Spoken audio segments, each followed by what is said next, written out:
Version control is used to manage changes to software or other documents, web pages, etc. And the idea is that instead of having one copy of a file, you'll be able to keep track of multiple versions of a file, and these multiple versions are called revisions of a file. So if you are making changes, updating your code, fixing bugs, adding new features, those are additional revisions to that file.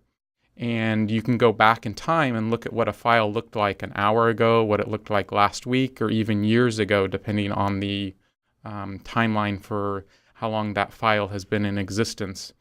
And this is particularly useful when developing software as a team because it allows you to collaborate. Multiple people can be working on subsets of the same file, etc. There's two major categories of version control. One is a client-server model, and in this model there's one centralized repository server, and that's the one place where all software developers will interact with and submit their files and get copies of new files. And examples of version control systems that use this approach are CVS, SVN, and Perforce. There's a newer model that's been used in the past few years, and that's a distributed approach where you don't necessarily have to have a centralized server, although you can. And in this model, every client can also act as its own repository. So examples of this are Git and Mercurial. And for example, Git is used as the version control system for the development and maintenance of the Linux kernel. We're going to be looking at Subversion, or SVN, and it's one of the newer version control systems that's been around for about 10 years or so.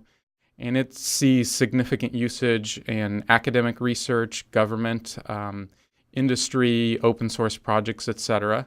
And as we said, it uses the client-server model. And for our purposes, we will be using an SVN server that's been set up for you at svn.stanfordicme.net. And your access information, the username is your SUNET ID that you use to log in to Access or coursework, etc. And the password will be the last 4 digits of your ID number. And to interact with a server, we need client software, and so the SVN client software is widely available for all major operating systems like Linux, Mac, Windows, etc. And on Linux, we will be using the command line client for Linux, which appropriately is called SVN.